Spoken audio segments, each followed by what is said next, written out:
Hello and welcome to all our viewers in Nigeria and around the world to News Cycle here on Global Television, coming to you live from the nation's capital, Abuja. I am Uyi Agumofwegbe. A quick reminder that we are on DSTV channel 365 and Star Times channel 276.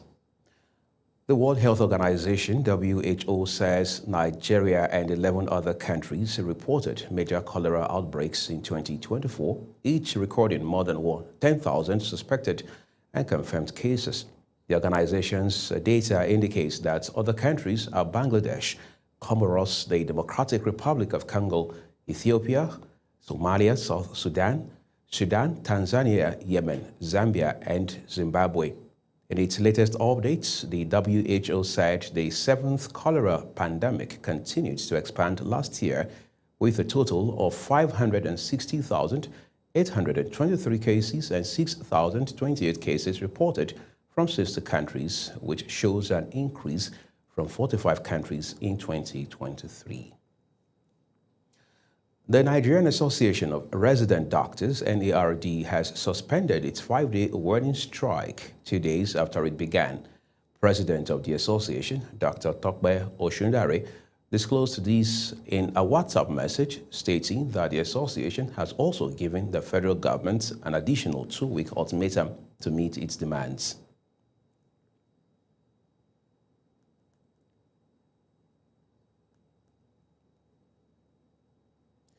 President Bola Tinubu has been urged to ignore calls to remove the Minister of Women Affairs and Social Development, Iman Suleiman Ibrahim.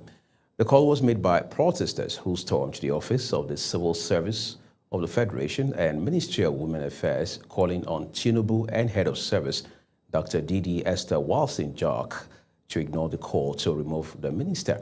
Some aggrieved civil servants had staged a protest accusing the minister of neglecting their welfare.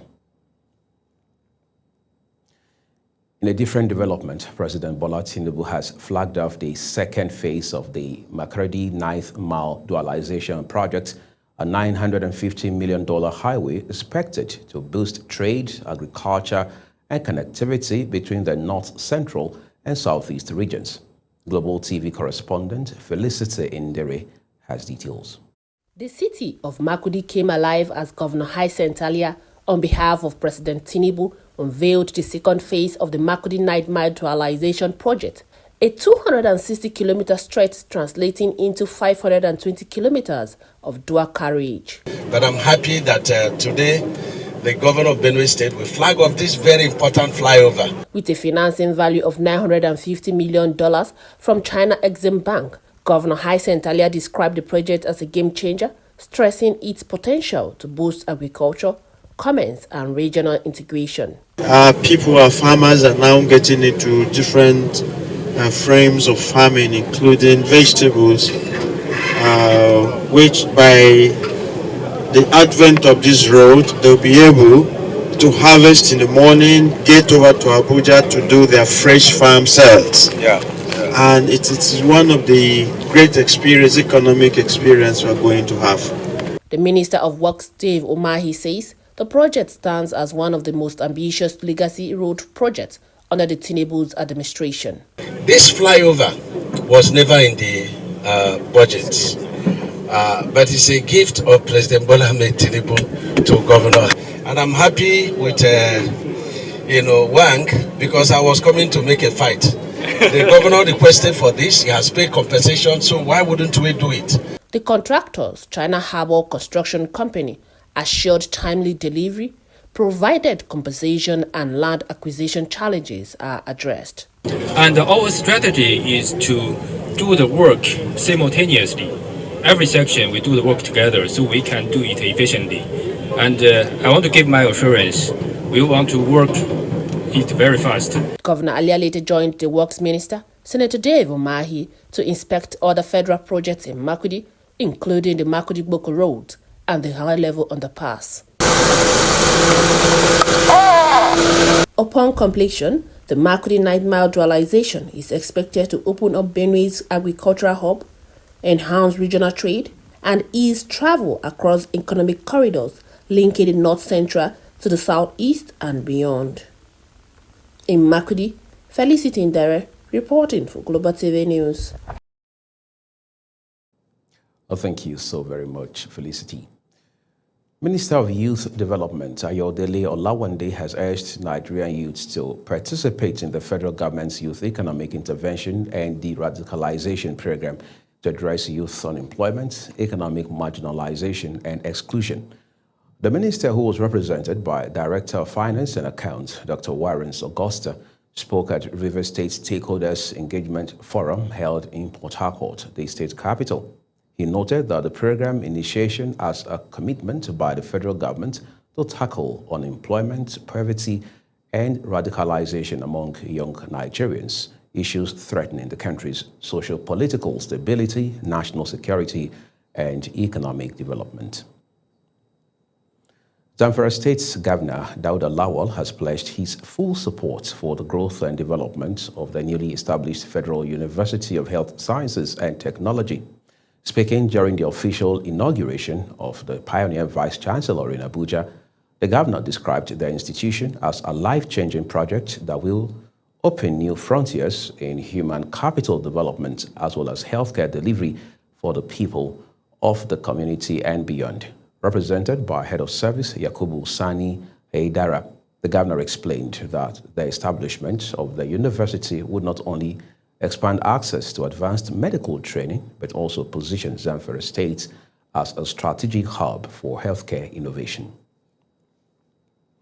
Peer influence remains one of the most powerful forces shaping the lives of young people across the globe, and Nigeria is no exception.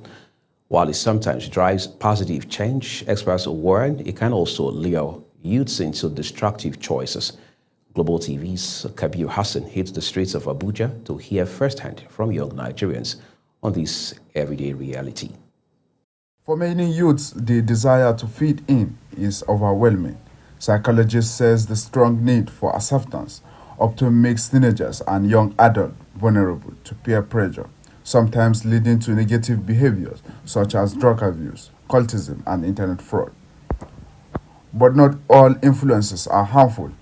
In Abuja, some young people told Global TV that peer pressure has pushed them into better habits, from studying harder to learning new skills, inspired by friends pursuing the same goals.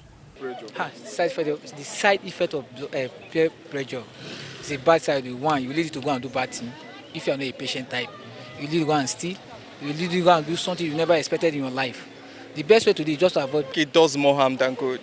It really does more harm than good, because most of what these adolescents pick up quickly are the bad parts, like getting into drugs, smoking, and all of that.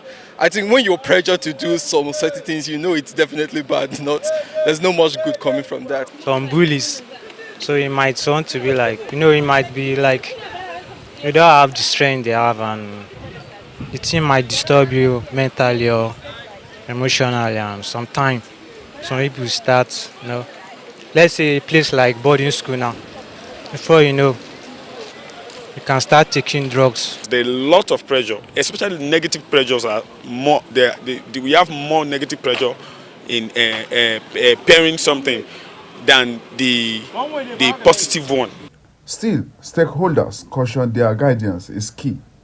School, families, and religious bodies are urged to step up efforts to help youths make wiser choices.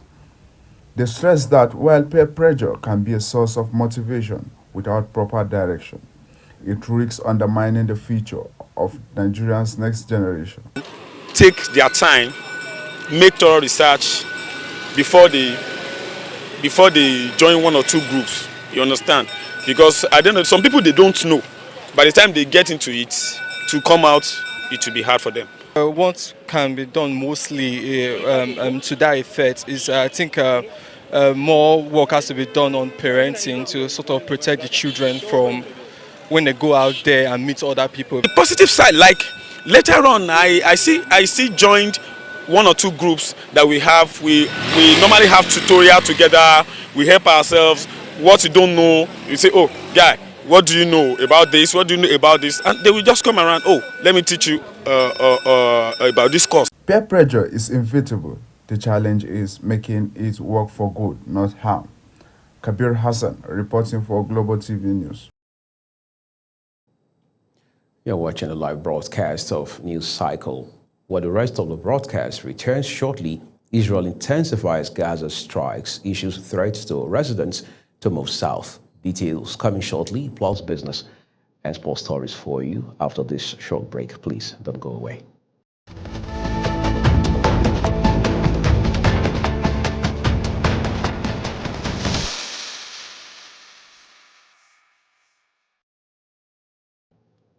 Well, thank you so very much, everyone, for staying with us here on News Cycle. The second part of this broadcast now returns with business. The federal government says it has taken decisive steps to harness Nigeria's vast gas wealth after the African Export-Import Bank and the Mainstream and Downstream Gas Infrastructure Fund signed a landmark memorandum of understanding to mobilize up to $500 million for critical gas infrastructure projects.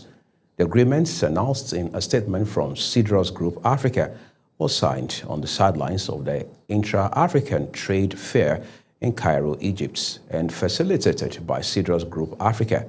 The deal sets out a plan to raise funds over 4 years to support midstream and downstream projects.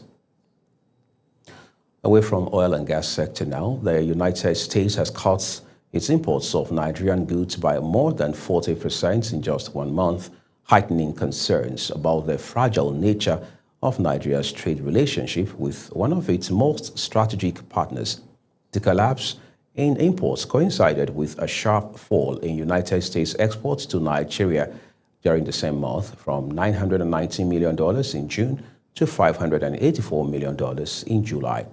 Despite the drop in exports, Washington still recorded a surplus of $206 million in July, compared with $280 million in June.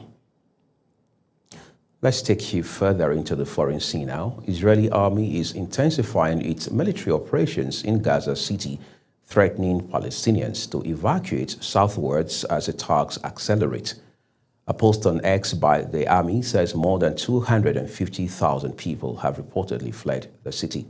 The United Nations estimates from late August indicated approximately 1 million Palestinians were living in and around Gaza's largest urban center, where famine conditions are taking hold after months of deteriorating circumstances.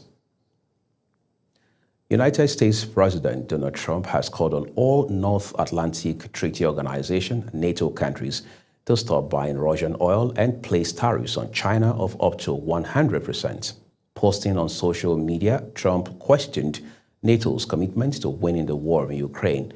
He also said the continued purchase of Russian oil by some member countries weakened NATO's negotiating position with Moscow.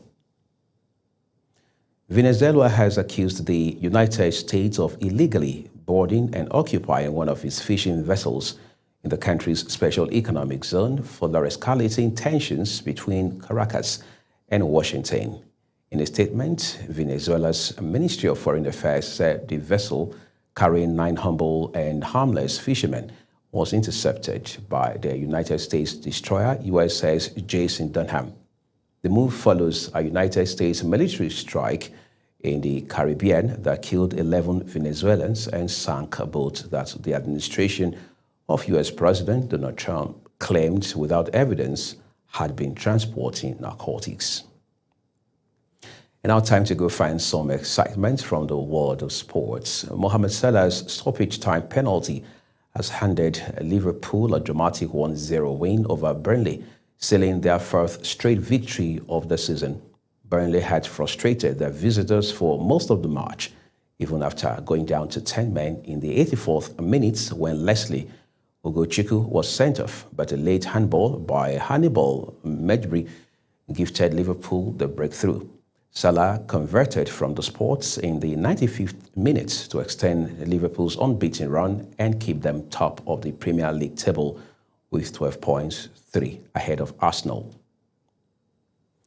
Nigeria's hopes of a place on the podium in the women's long jump at the World Athletics Championships in Tokyo, Japan, has ended as S.A. Brume and Christina Ochonogo failed to progress from the qualification round, both falling short of the automatic mark of 6.75 meters and missing out on a place among the best 12. Brome 29 recorded a best of 6.46 meters in Group B, a legal jump with plus 1.0 minutes per second tailwind that left her 10th in the group and 19th overall.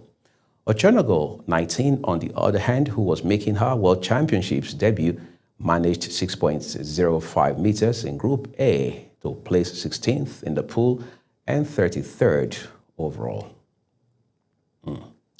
I mean, you can only do so much. Meanwhile, Nigeria's challenge in the women's discus ended in the first round of the World Athletics Championships in Tokyo, with Obiageri Amechi and Chioma Onyekwere Lions both missing out on places in the final. Amechi, making her second World Championships appearance, opened with a throw of 55.69 meters before managing 48.82 meters on her second attempt.